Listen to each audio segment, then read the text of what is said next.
it's Burgess Taylor, and today we're going to do things differently. I say that quite a bit, but I like to change things up because I think doing flip throughs is fun and a lot of people enjoy those. But sometimes we need to talk about what we've learned, the various things that have worked, what hasn't worked, why we journal, how to journal, some of the tools for journaling, and our goals, how important journaling is. Now, one of the things that I love about journaling is that it influences you in such a positive way. I have anxiety and depression and ADHD. I've talked about it before, and journaling helps me with a lot of that. Journaling helps me stay positive. It helps me improve my self-confidence. It helps me with self-expression, helps me communicate better with others and with myself. Part of our journey through life is our experiences and the lessons that we learn.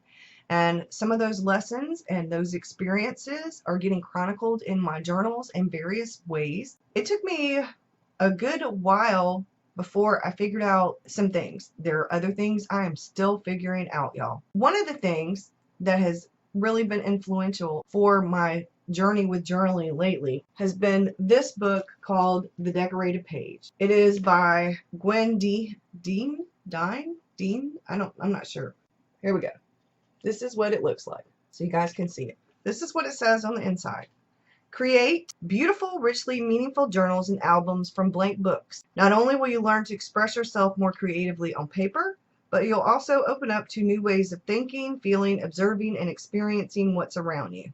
The good news is that marrying form and content, text and visual expression doesn't have to be time-consuming or difficult, even if you haven't touched paint since kindergarten. The techniques are simple and the materials are easy to use as well as readily available. She says, how can you alter ready-made books to better suit your own purpose? Removing pages, adding and changing elements, embellishing covers can all add dimension and character to your journals. Tab dividers are great if you want to locate different sections quickly, for example, while a collage of decorative pages, pressed leaves, fabric, or memorabilia on the front cover gives it a hint of what's to come inside. Preparing pages before you start to make entries will save time and help banish creative block. Try a watercolor wash or sponge painting and see the wonderful looks you can produce. Now focus on how different layouts give a page a different feel, make it seem bigger, provide a sense of order, or complement the emotional nature of a written entry. Whether it's grids or columns or organic shapes, how your text and visuals are composed is the foundation of the book design. How do you pull it all together? There are examples of 10 applications ranging from simple storytelling to more reflective processes. Each approach is demonstrated with a sample page from one of the author Gwen Dean's journals, followed by photos and descriptions of what she did to achieve particular effects. There are gallery examples that introduce you to pages created by a variety of journal keepers. I have had this for quite a while. I got it on Amazon for like next to nothing,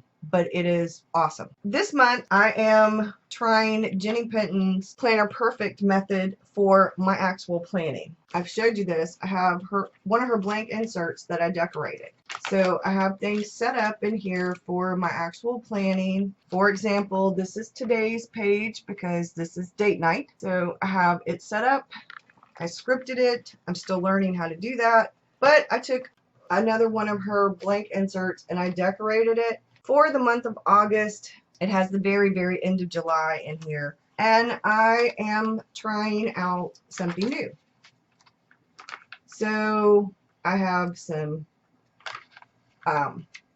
pages in here that are sketched and watercolored. I have some pages that, let's see if I can find the one.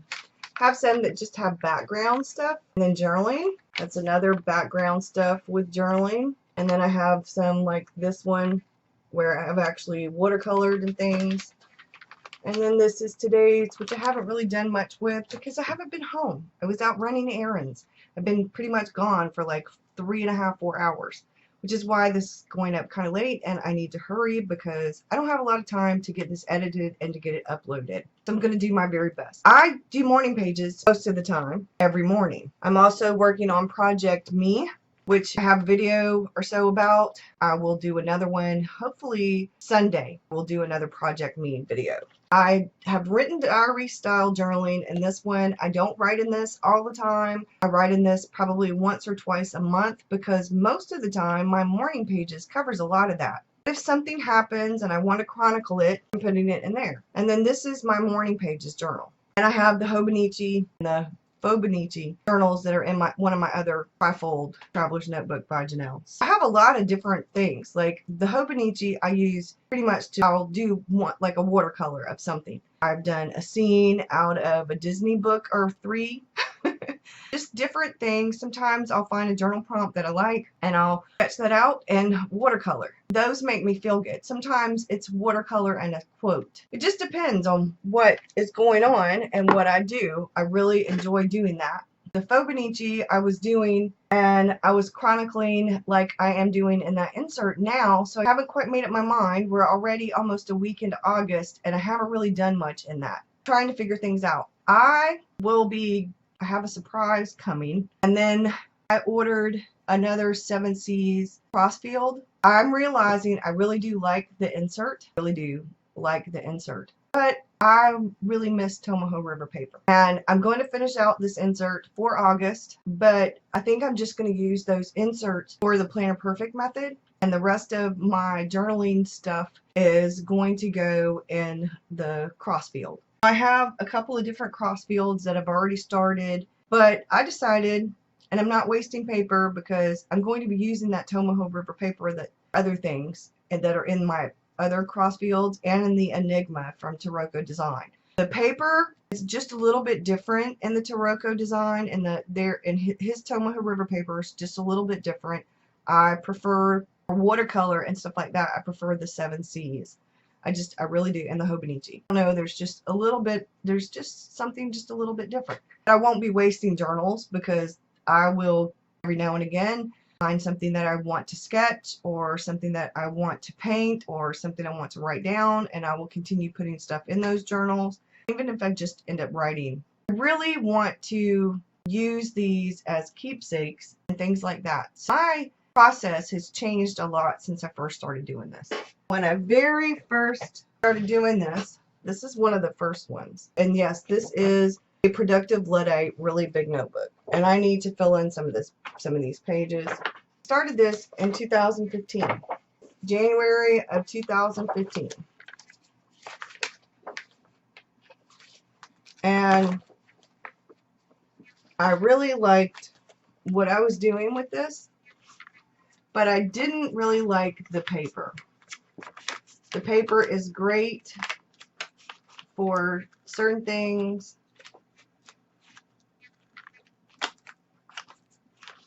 but it's not very good at all for watercolor, and it's not good at all for even watercolor markers. So,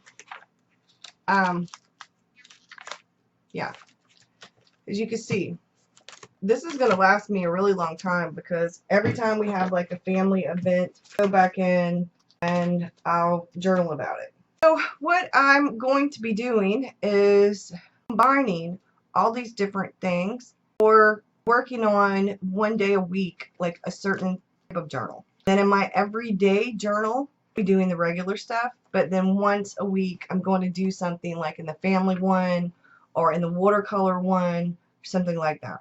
Journaling has helped me with so much. I want to say, make it clear.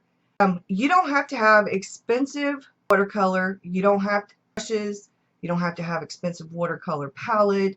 You don't have to have expensive watercolor markers. You don't have to have expensive glue sticks. You don't have to have expensive anything. You can go right to Walmart and pick up Crayola watercolor markers. You can pick up crayons. You can pick up Crayola watercolor pencils. They have the gambit of all that stuff, and you can do your pages in that. You don't need fancy stuff. On some of the pages that I did for some of this stuff, I used all kinds of stuff, and if there was something that bled through, I would this is one of my husband's favorites right here. When I had my surgery, the nurse, and that's one of his favorites. but I was going through, like, you know, a really rough period. And so some of these have scrapbook paper because it bled through. And I have tip ends and I have all kinds of stuff. So I want to go back to doing all of this, not just like, I don't know, but I'm trying to figure it out. So the 7 Seas Crossfield, once I get it in, I'm going to start doing some Journal with Me process videos when I set it up, what I want to do with it, things like that. When I add paper, when I take out paper, because I'm going to add a little bit of watercolor paper to it. I'm going to show you, I'm going to follow the guidelines in this, the decorated page, which is combining words and art and texture and all kinds of different things. And I'm going to do that in addition to the insert. It's the middle of the year. If I start the journal in August, hopefully it will last me until next year, August. But if it doesn't and it lasts for 6 months, I have 2 other Crossfields and the Enigma that I can continue to use. My goal is to buy one of those journals every 6 months or so. I want to decorate the outside of it. I'm going to do some collage work, some all kinds of stuff, adding bits and pieces of me, what is going on, and I just want to make it very much a more personal thing. I like do-it-yourself stuff. It makes me feel good, it boosts my confidence, and it enhances my skills because I'm learning to do new things and practicing things and practicing some of the things I've already learned and then haven't really been doing very much lately. I hope you guys have a good one. I appreciate you watching. Thank you. Have a good one. Bye.